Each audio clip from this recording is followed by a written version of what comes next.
I don't want no oil, a spoil in my shoreline. I like fish much better than crud. I like birds and things, a creeping and crawling. Won't trade no more oil for blood. The sun done give us all we need to make this country run. But that black demon oil's got us fussing and fighting, and I do believe it's time we was done. I don't want them nukes run by them kooks who think radioactivity is fun. No more three-headed frogs or kids with leukemia. Nuclear power ain't fit for a dog. The sun done give us all we need to make this country run. But that nuclear power's got us fussing and fighting, and I do believe it's time we was done. No nukes! Good morning, Toledo, and good afternoon, Columbus, and hello to whoever and whenever you're listening on the internet. This is Joe DeMar, and you're listening to For a Green Future. And For a Green Future is a program about the ecology and environment, and we look at the ecology and environment of the planet in ways that affect you, the ways they affect your health, your happiness, your wealth. And we started this show back in the beginning of January, and it's been great. It's been a wonderful experience. And part of the reason it's been a wonderful experience is we've had a very competent technician here in the studio with us. Dan has been with us this whole time. Dan, want to say hello to the audience for just a second here? Well, hello to Toledo. Obviously, some of you may know me, but I also produce a lot of the weekend shows on Saturday, and of course, mixed show after your show. You know, Joe. So, right, the cheap seats coming up, right? And those of you who are listening to the station for sports, don't worry, they're on their way. Right, promptly at 9, we'll be back to sports again. But just for this little bit, we're talking about the ecology and environment. And the reason I asked Dan to get on the mic today is because he's actually going to be leaving the show. We're sad to hear that. He's been very competent, but it's being taken over by Raven. Raven will be our new technician. Do you want to say hello to the audience, Raven? Hi, guys. I'm excited to get started with Joe here. All right, yeah. And we're excited, too, because we've got a really good show coming up. So this show is a call-in show, and the call-in number is 866-240-1065. And we say this is the best show in Ohio, but it gets better every time you call in. And we are going to have a guest today. His name is John Zanfardino, and John is a councilman in the city of Bowling Green. And the reason we're having him on is because he's introduced a law in Bowling Green to ban plastic bags. And that there's been some hearings about it that's been in the news. And in fact, the last of 4 hearings on this plastic bag ban is going to happen tomorrow in Bowling Green in the city council chambers at 6 p.m. So if you're someone who supports the idea of reducing our use of plastic, give a call in. He'll be joining us at 8:15. In the meantime, I wanted to also give a shout out. I was going door to door yesterday. When you're an environmental activist, you end up going door to door about a lot of things. But I was there in Bowling Green, and I went to a door, and a fella answered the door, and we got to talking. And it turns out he listens to the show, and he likes it. And so it's great to get that kind of feedback from a listener. And you can give feedback too. Again, starting at 8:15 at 866-240-1065. So don't hesitate. You can give instant feedback on the program. And as I said, we'll be talking about the plastic bag ban. So if that's something you support, or if it's something you oppose, either way, this is talk radio. And the reason we have talk radio is so that we can talk these things out. And let's see what else we have. As usual, our great sponsors. We're going to be talking about them at the bottom of the hour. And we have another letter from the future. my great-great-granddaughter Marie I, once again, has sent me a letter from the year 2299 this morning. As every week, there's a flash of photons, and there, right next to the bed, is a letter from the future. So looking forward to that, literally. So, but some of the things that are going on now that I wanted to talk about briefly before John calls in. One is went to the Earth Day celebration that was sponsored by the Wood County Park District, who's one of our sponsors. And there were a whole bunch of organizations there. It was a ton of fun. And it was just a great time to see people out there who care about the environment. It was very well attended. There were lots of kids running around.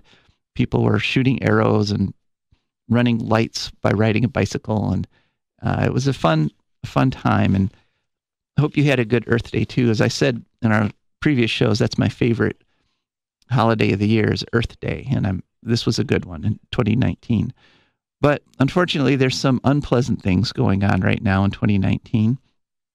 And this wouldn't be an environmental show if we didn't cover some of them. We'd like to stay upbeat about the environment because we think we're confident there's going to be a green future. And the reason we're confident is because if there isn't a green future, there literally won't be any kind of future, because as so many different civilizations have found through history, that if you undercut your environment, if you destroy the ecology and the environment that feeds you and gives you water and helps you survive, then your civilization won't survive.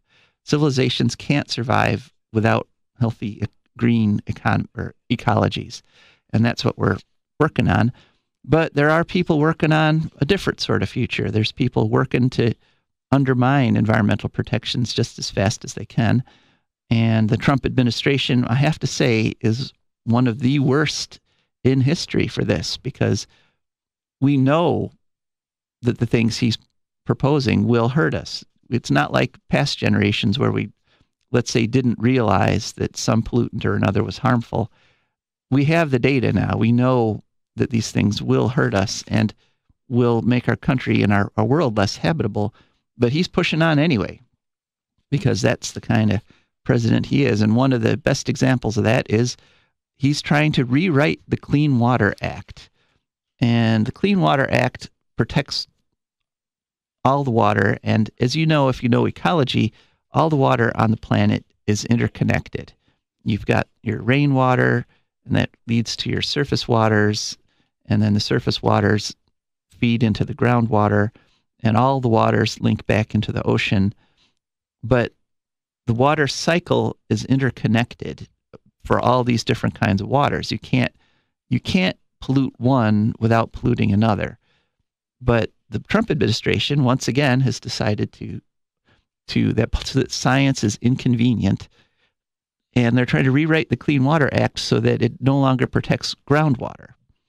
So it's trying to allow companies to dump pollution into groundwater because somehow that's different from surface water, or somehow that's different from the ocean, or except for the fact, as we all know, that they're actually connected. Groundwater flows into Lake Erie. Groundwater flows into rivers and streams, and it goes back and forth. And so if you allow companies to pollute groundwater, not only do you make the groundwater unusable, you can no longer drink it, you can no longer use it to irrigate fields, you destroy a precious resource. Not only do you do that, but you basically make the future unlivable for future generations. And the only reason he's doing this is to benefit the oil and gas industry, because their industries because they drill down, they're inherently able to damage groundwater. And he just doesn't want them to have to worry about it. He's like, go ahead and drill, go ahead and damage the groundwater, go ahead and make the wells undrinkable, go ahead and pollute the rivers and the lakes, because that's all he cares about. And the Republican Party is full on behind him. And so, if you're a Republican, you have to ask yourself, do you really want to be a part of a party that is literally destroying the groundwater, literally destroying water for future generations? Because that's what you got. And let's see, he's also doing a whole bunch of other stuff. We're not going to go through all of it. It's too depressing. But some of the most egregious things the administration's proposing is sagebrush grouse are an endangered species, and they're living on protected reserves. And turns out there's some oil or some gas under those reserves, so he wants to just go ahead and drill and open those up for drilling and mining. And, bye-bye sagebrush grouse. He really is just ignoring the fact that these actions are going to eliminate species. They're going to cause extinctions. And as they say, extinctions are forever. And just one more, and that is wolves. Wolves are an endangered species in most of the lower 48 states. And they have made a little bit of a comeback in like 2 states. They're up to about 4,000 breeding pairs in 2 states in the Minnesota area. And so Trump wants to use that as an excuse to eliminate endangered species protection altogether. And what we've seen in places where they've done this before is literally the day after the endangered species protection is removed, the hunters get out there and shoot as many wolves as they can because they're no longer protected, and extirpate them, wipe them out again from their habitat. And it's important to remember that wolf habitat is essentially North America.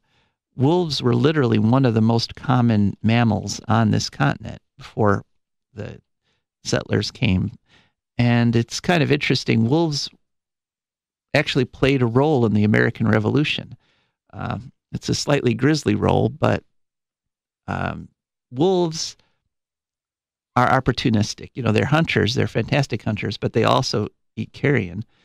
And in the American Revolution, wolves, after some of the big battles, wolves actually moved in and they kind of did what they do. They ate the British soldiers that were lying there dead on the battlefield.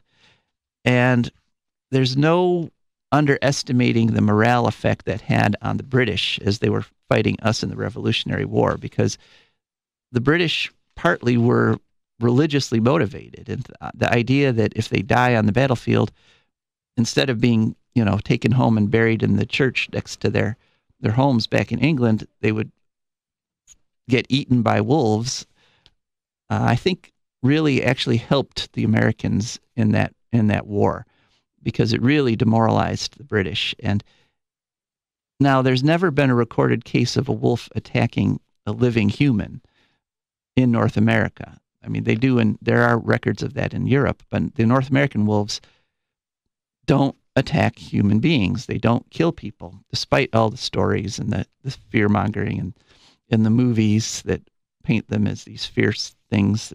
They're fierce, but they leave us alone. They leave human beings alone. It's part of their culture. But, wolves have been an integral part of North America. They're one of the apex predators.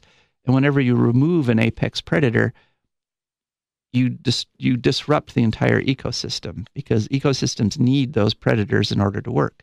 So eliminating the endangered species status for wolves is just, it's a terrible thing. It's a bad policy. And if you want to know more about what he's doing, and if you want to do something about it, you can go to saveourwolves.org, saveourwolves.org. And yeah, I know I gave you kind of a grisly story to start your Sunday morning with, and I apologize for that. But wolves themselves don't deserve the treatment we've given them. I mean, we've tried to wipe them out from North America, and we've very nearly succeeded. But destroying an apex predator destroys your entire ecosystem, and that ecosystem supports us. So if we want all the good things that a healthy ecosystem gives us, like clean water, like food, like shelter, like climate mitigation, if we want all those things, we have to accept all the parts of the ecosystem. We can't just say, well, we like the prey, but we don't like the predators. Well, you've got to have predators to maintain a healthy prey. So this is one of the lessons of ecology, one of the harder lessons, but it's an important lesson. It's because it's important that we all have a realistic picture of the world.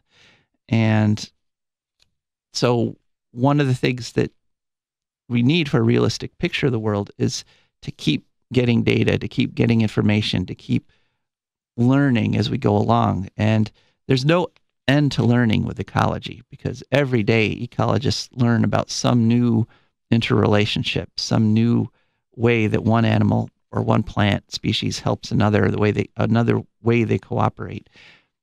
The picture of nature is just a pure competitive place where everything's trying to eat each other all the time.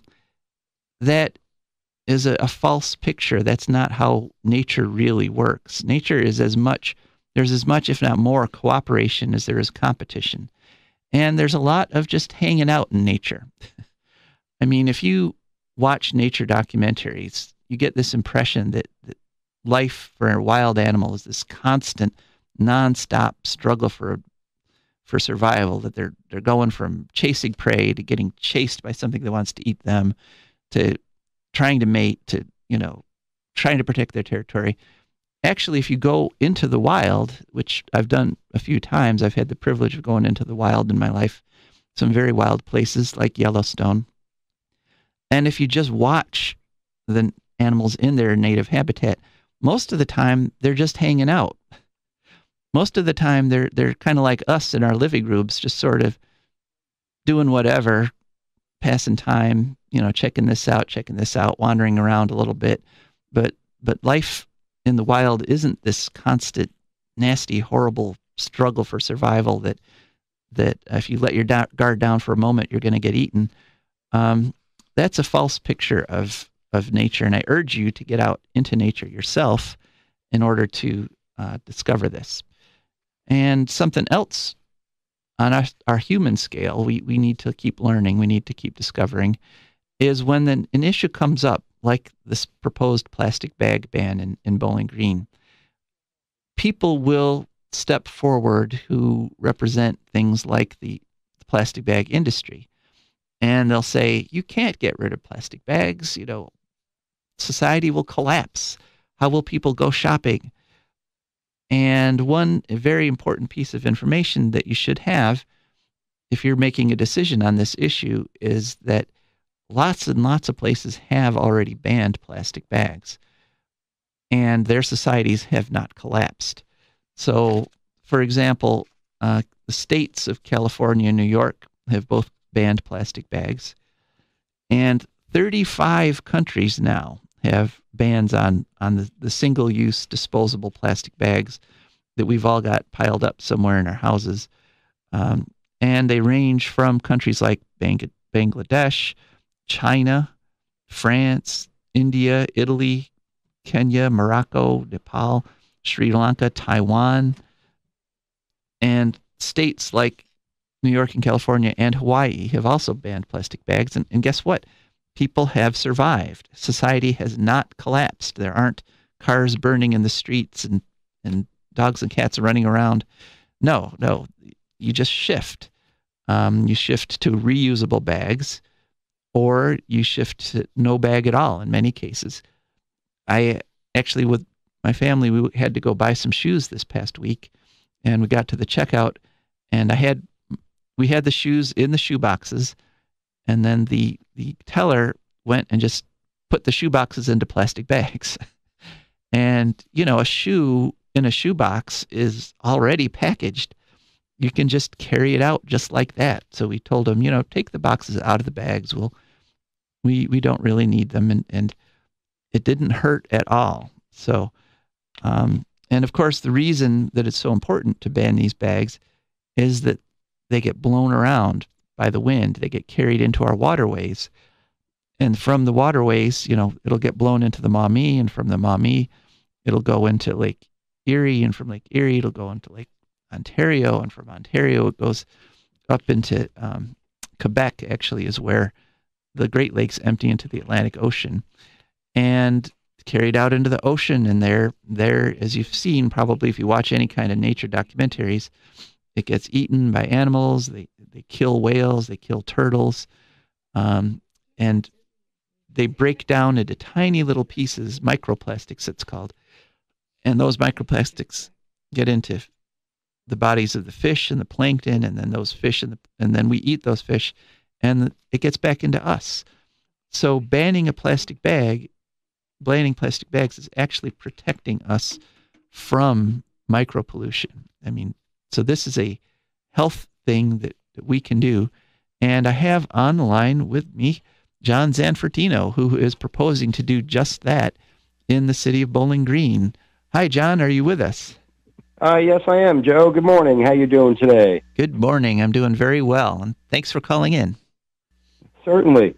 I want to let you know I'm in Pittsburgh, so I'm not hearing your show this morning, but I can see from what you're saying that the call seems related to the point you were just making.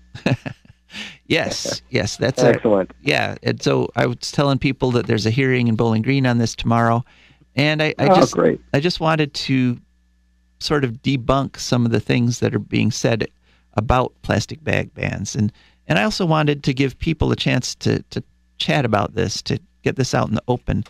It's a call-in show, and the number is 866-240-1065, and the phone lines are open, so anybody who's listening can call right in and talk to John and me.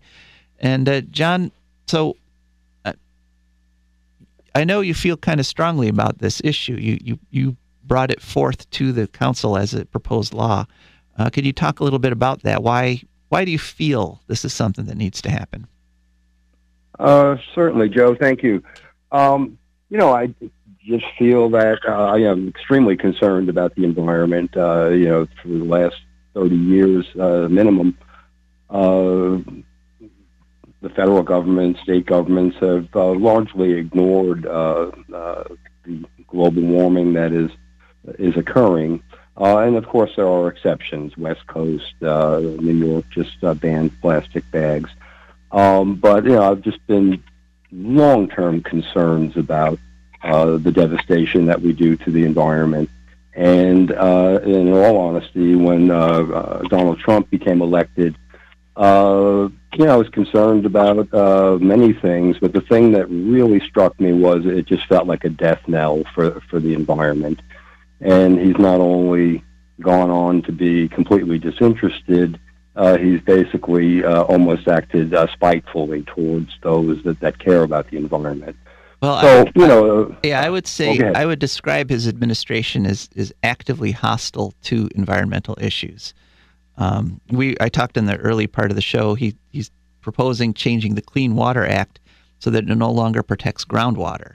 I mean, that is pure anti-environmentalism. You only do that if you want to literally destroy the environment.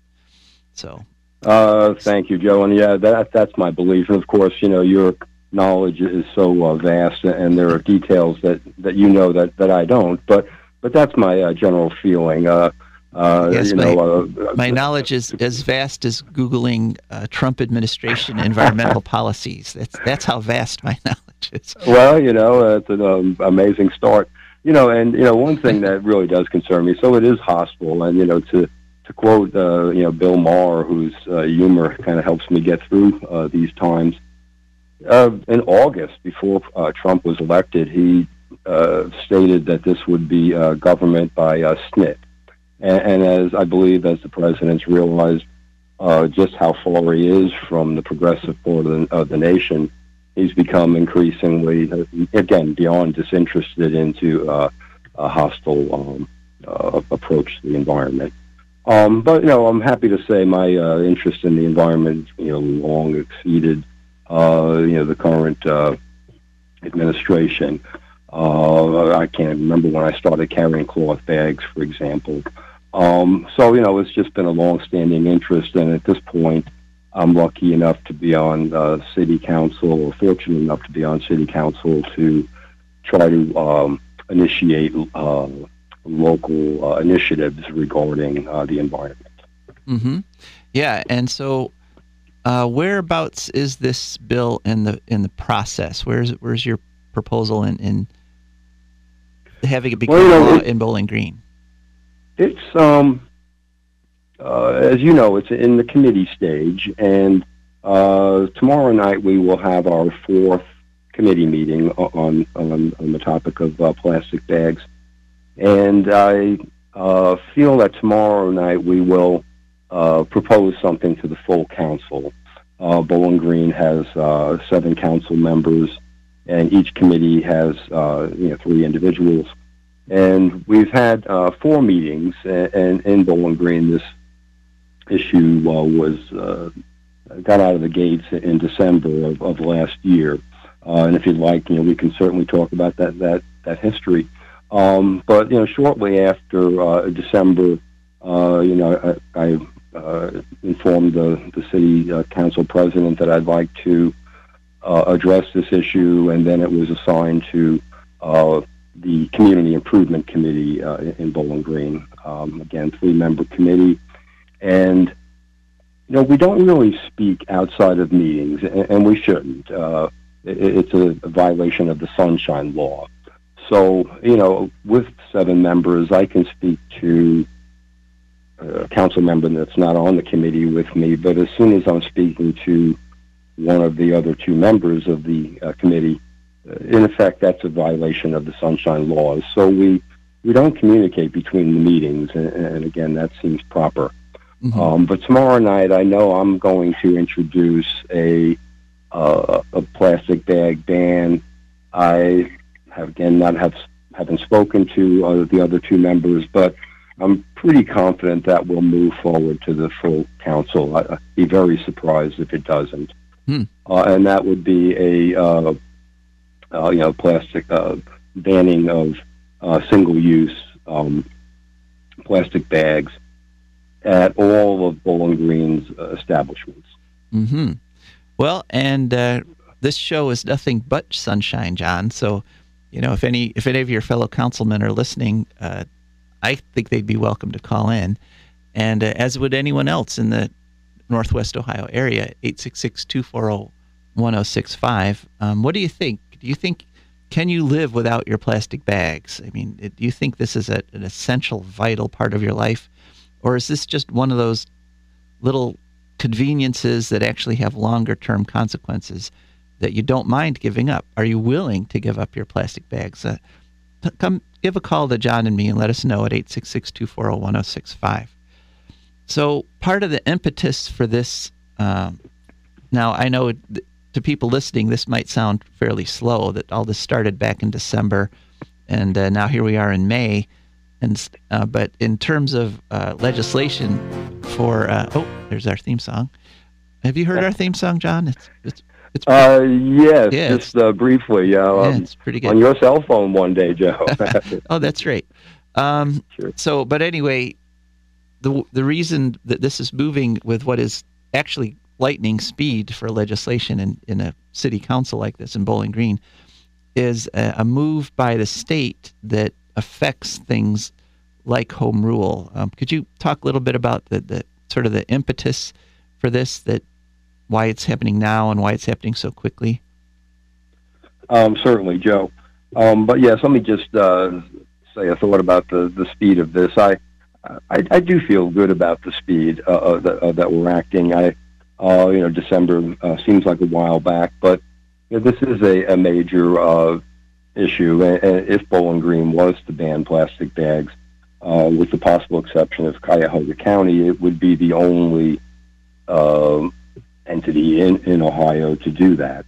So it seemed like an issue that really did need to be informed, get out in the news, get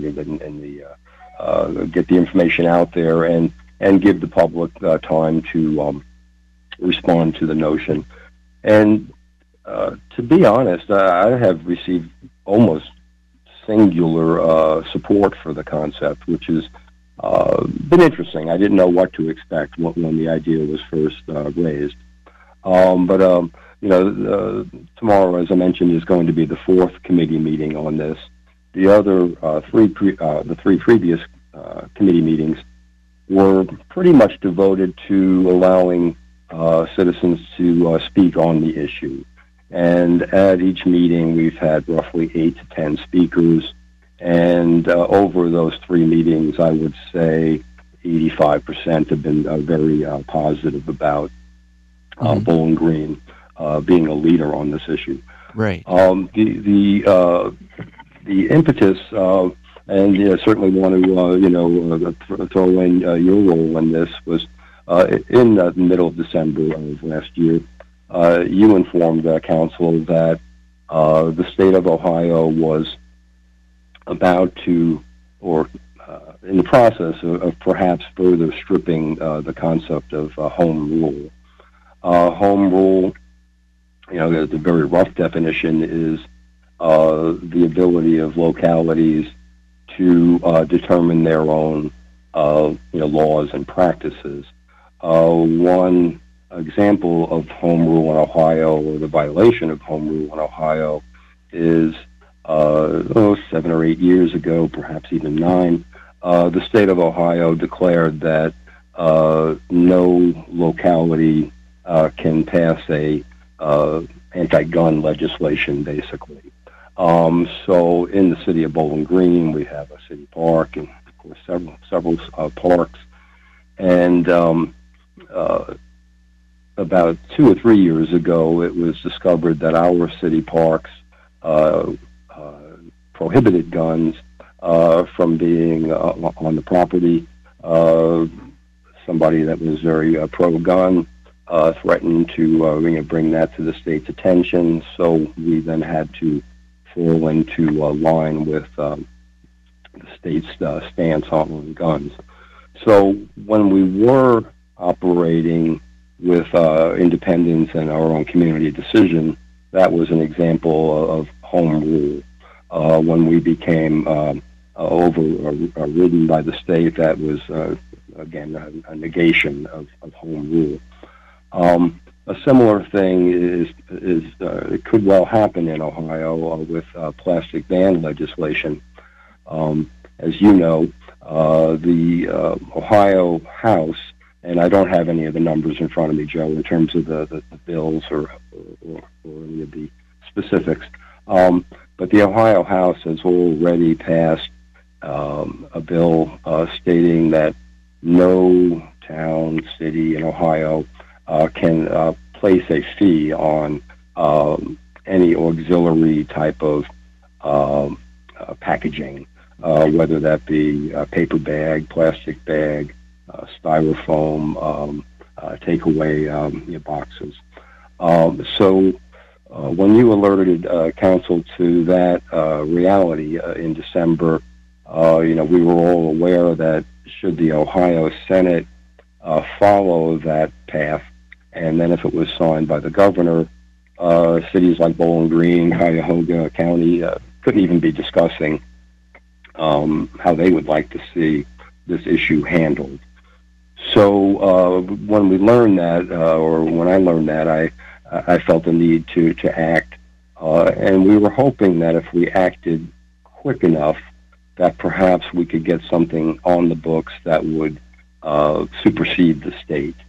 I've gone on to learn that even if we pass a plastic bag, say, fee by January of this year, if and when the state goes ahead with their prohibition, that would be erased, basically.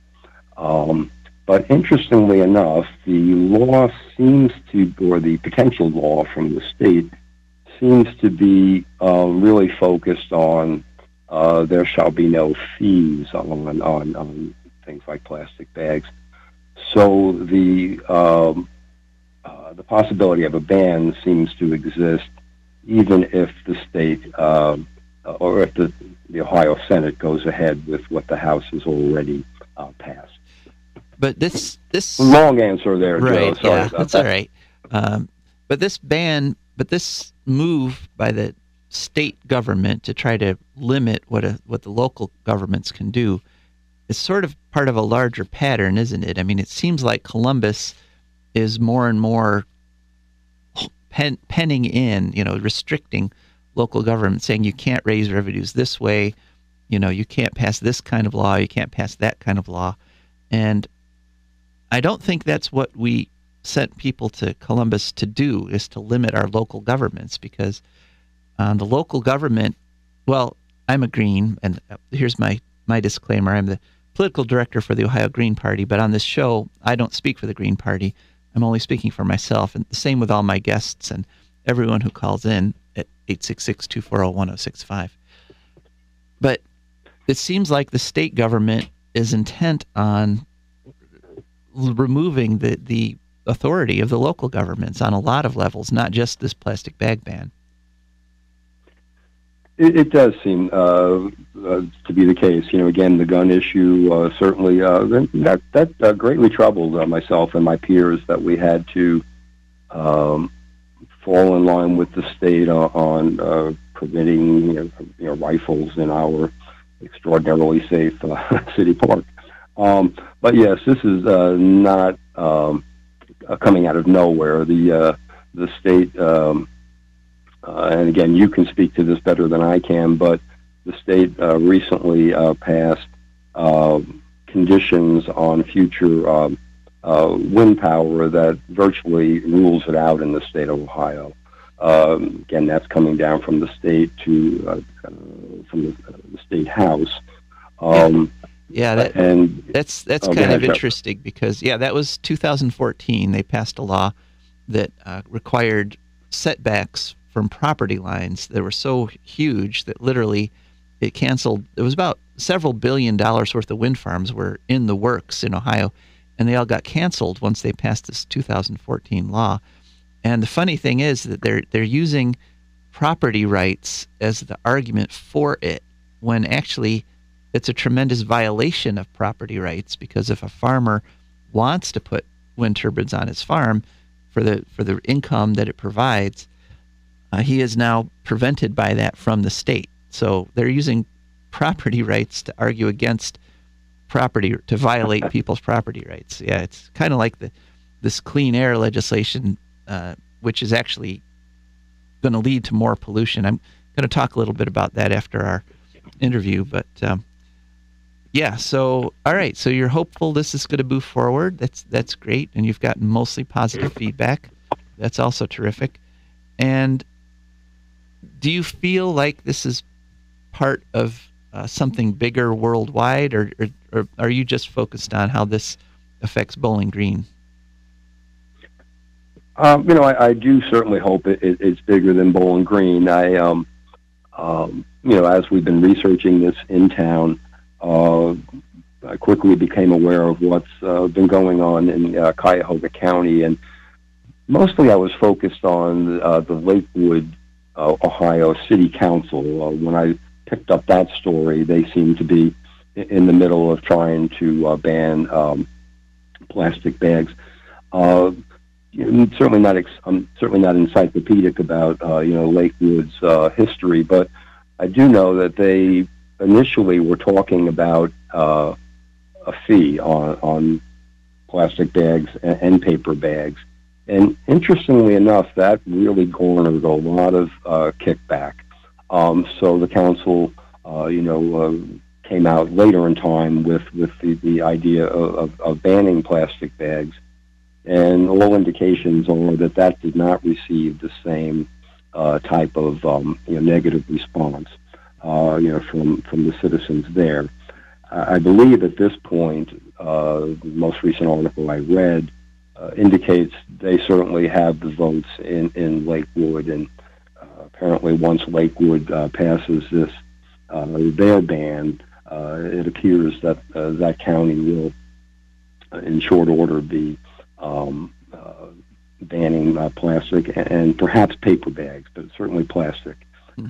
Interesting thing. I think we might have. Go ahead, Joe. I think we might have prodded them a little there, John, and BG, because they're kind of competing for this honor to be the first community in Ohio to ban plastic bags. So we might have, and I know I've reached out to a few of them, but I heard from no one, Joe. So maybe it is a race against the clock. Yeah.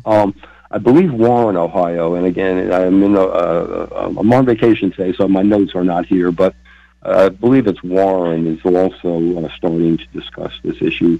And my hope certainly is that if Cuyahoga is as successful as I believe, and Bowling Green, is first or second, whatever, that this will embolden other communities.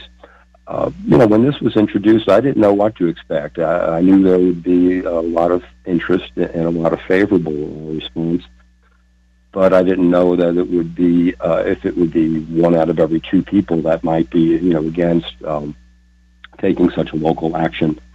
Again, that certainly hasn't been my experience.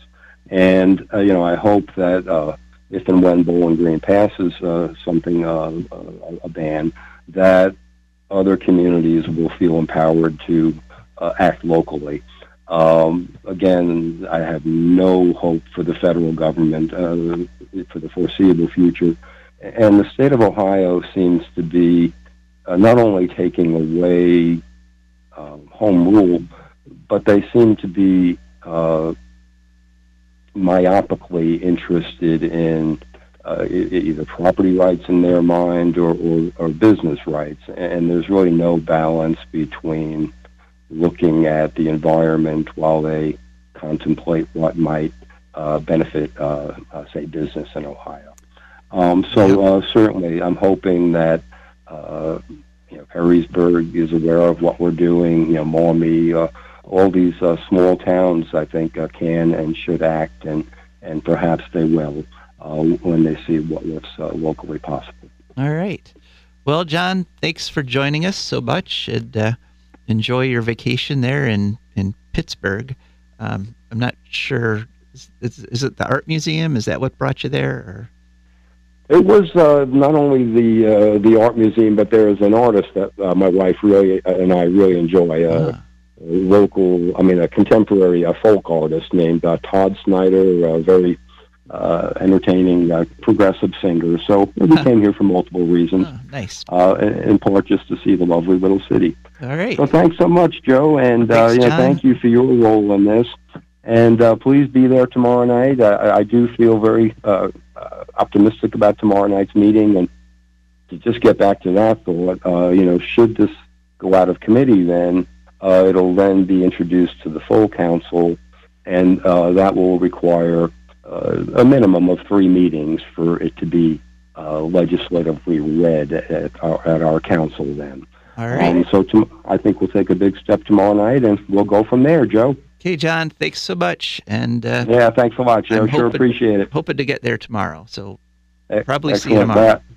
All right, great. Hope to see you. Thanks a lot, Joe. Bye. All right, that was John Zanfardino, a ward counselor in the city of Bowling Green. And you can call in at 866-240-1065. What did you think about what John had to say there? Are you having problems imagining a world without plastic bags? Let's see if we can walk you through it. All right, now it's time to hear from our wonderful, wonderful sponsors. And one of our main sponsors is the Wood County Park District. The Wood County Park District is a natural resources conservation agency. They protect natural spaces, maintain quality green spaces, provide engaging programming, and teach people to love and respect nature. They restore wildlife habitats, and they lead outdoor adventures. And some things coming up for the Wood County Park District.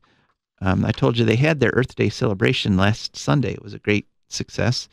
And then coming up on May 11th, that's just 4 days from now, or excuse me, that's just 6 days from now. So next Saturday, May 11th, from 9 a.m. to 2 p.m., they're going to have their Friends of the Wood County Parks Native Plant Sale. And you can go and buy plants that are native to this region of Ohio specifically.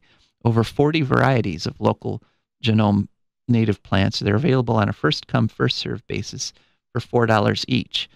And some of these flowers are really beautiful, and some of them you may literally have never seen before, but they're all native to Northwest Ohio, and they were grown in the Wood County Park District's greenhouses, and you can buy them and use them in your landscaping, beautify your sidewalk there. Maybe you've got a little corner of your property that's got some trees. You want something that can handle shade. They've got a wide variety of plants, over 40 varieties, and this is a once-a-year event, and it's going to be next Saturday, May 11th, 9 a.m. to 2 p.m. at the headquarters of the Wood County Park District, which are on Mercer Road, 18729 Mercer Road in Bowling Green, Ohio. Then on June 1st, Saturday, June 1st, there is a ribbon cutting at the Carter Historic Farm Wetland Restoration Project. They're going to have a ribbon cutting and give tours. This is during the Heritage Farm Fest, which is Saturday, June 1st, from 3 to 7 p.m. And that's helped. The Black Swamp Conservancy has helped organize that. Rob Crane is the director, and if you have questions, you can go to director@blackswamp.org and talk to Mr. Crane or send an email to Mr. Crane. But otherwise, you can just show up at the Carter Farms on June 1st down there in Wood County. And Wood County has over 20 parks. It protects 20 parks and nature preserves around Wood County. They're all open from 8 a.m. to 30 minutes past sunset every day of the year. And this day of the year, it looks like it's going to be an absolutely perfect day to get down to a Wood County park and just walk around and experience some nature. The flowers are out. The bugs aren't. So this is like the perfect weekend to go for a walk. The rain has stopped. The trails are drying out. So head on down to one of Wood County's 20 parks and nature preserves. If you want more information, Wood County actually has an app. It's at wcparks.org, and the app is just named WC Parks. And then they're also on Facebook at facebook.com, Wood County Park District. They're on Twitter at Wood Park Dist, D-I-S-T, and they're on Instagram at Wood Park, D-I-S-T. And if you'd like to volunteer for the Wood County Park District to help them keep out invasive species and maintain the parks, you go to wcparks.galaxydigital.com and sign up to be a volunteer. So that's one of our sponsors. Our other sponsor this hour is DeMar Consulting. DeMar Consulting is a computer consulting business that comes to your home. They will come and help you put your computer to order. If you've got viruses, they'll help you remove them. If you need a new computer, they'll help you choose a computer that meets your needs. They won't try to steer you towards a computer that's got more than you need or is more expensive than you need.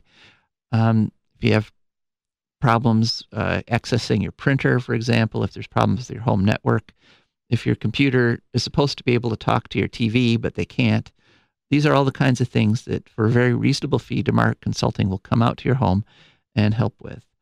Maybe you've bought a new computer and you want to transfer all the data from your old computer to your new computer. They can help you do that. Just give them a call at 419-973-3000. That's 419-973-3000. Or you can visit their website, which is simply demarconsulting.com. That's D-E-M-A-R-E, and then the word consulting, demarconsulting.com.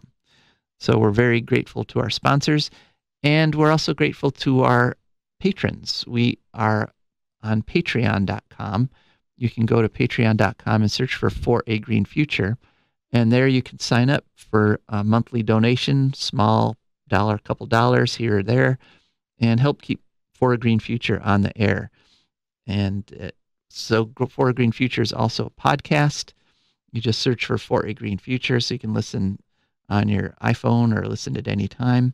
And we're on YouTube. We have a YouTube channel also called For a Green Future. So thanks very much to all our sponsors and patrons.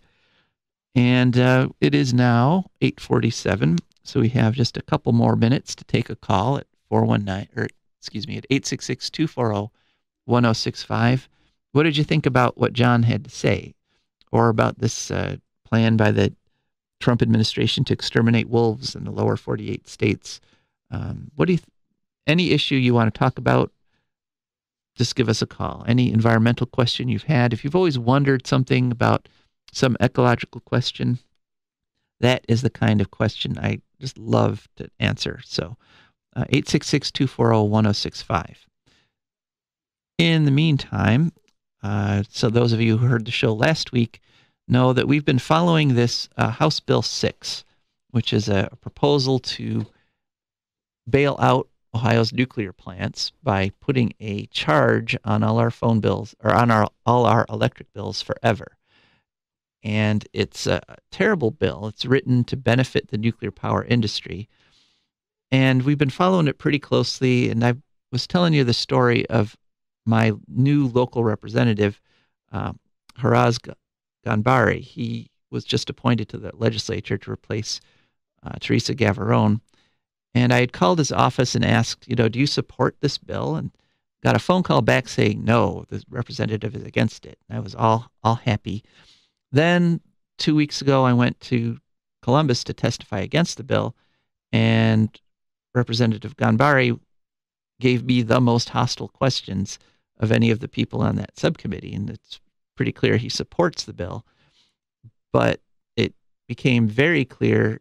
I heard him on Clint Corp has a morning show in Bowling Green on WBGU, the public station that's associated with the campus down there.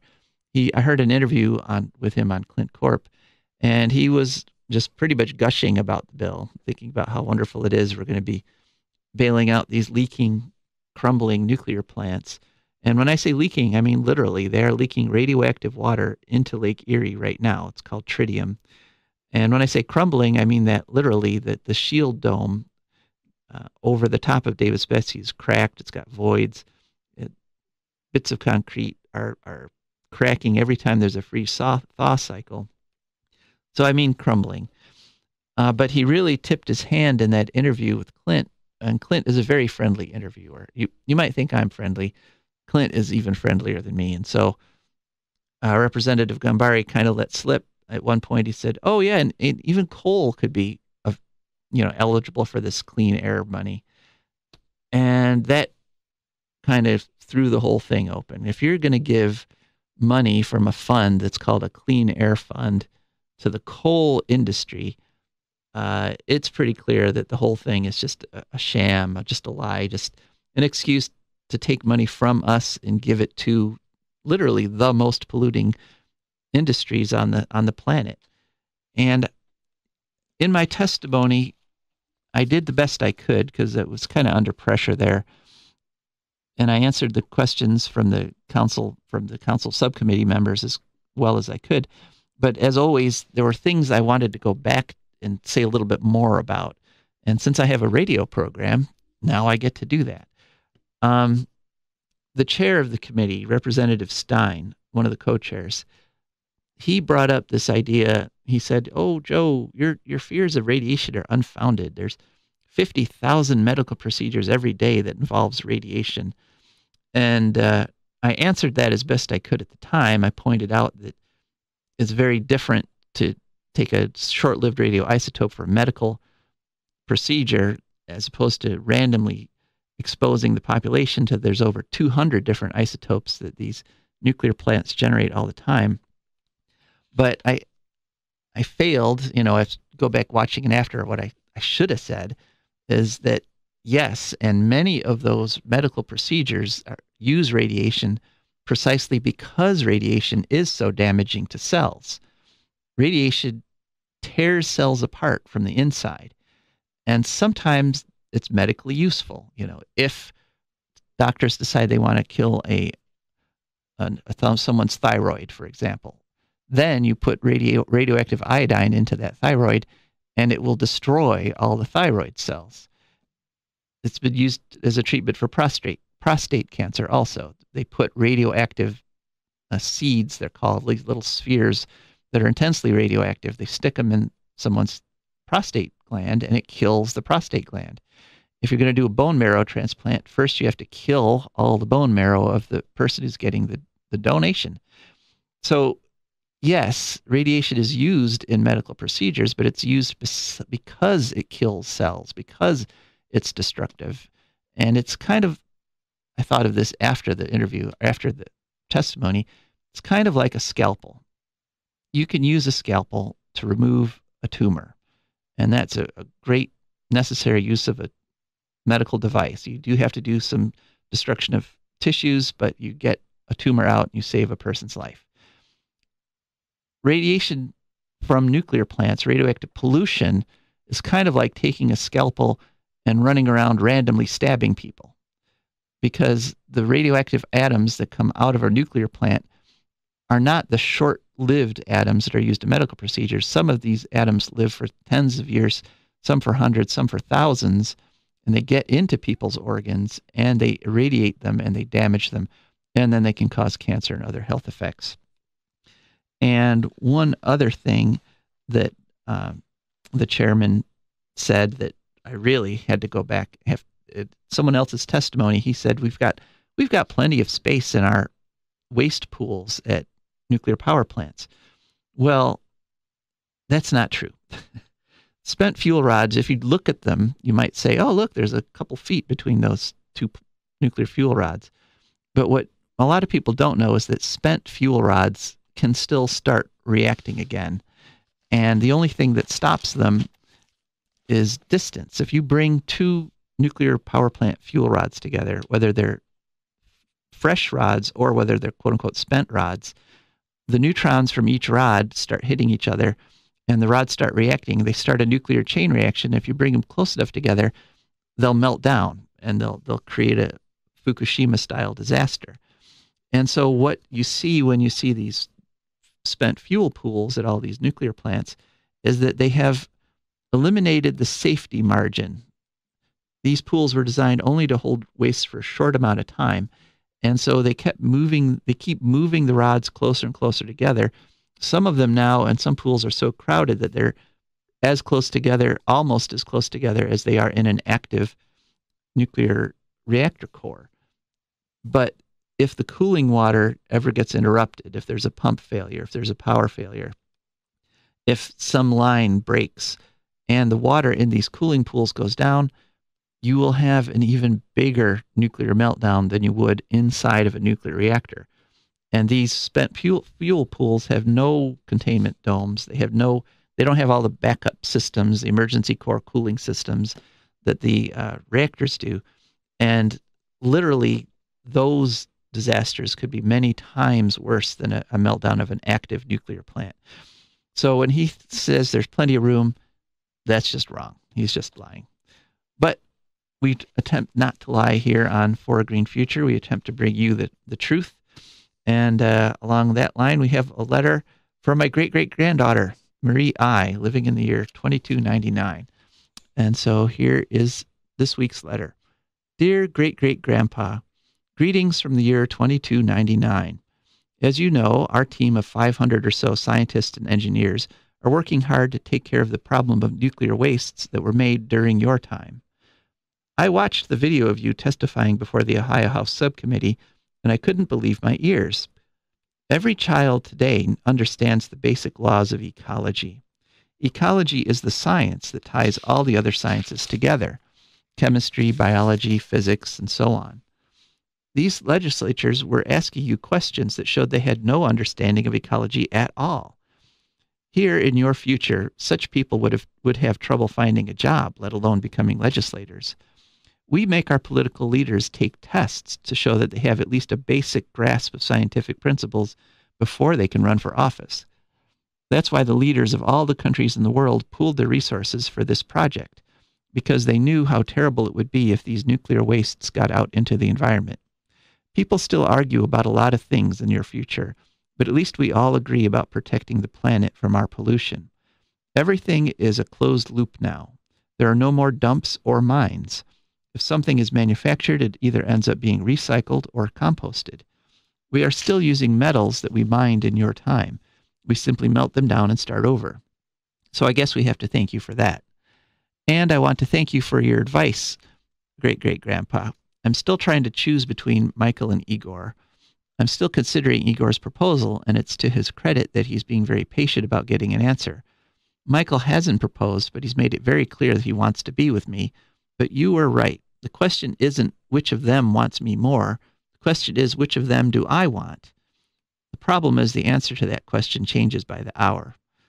Oh well, at least work is going well. The drill is getting deeper every day, and the bacteria populations don't seem to be affected at all by what we're doing. Keep up the good work, great-grandpa, and I'll write you next week. Love, Marie I. So that's another nice letter from my great-great-granddaughter. You know, people don't write letters enough anymore. It's something that has kind of fallen by the wayside. I mean, instant messaging is great. Email is great.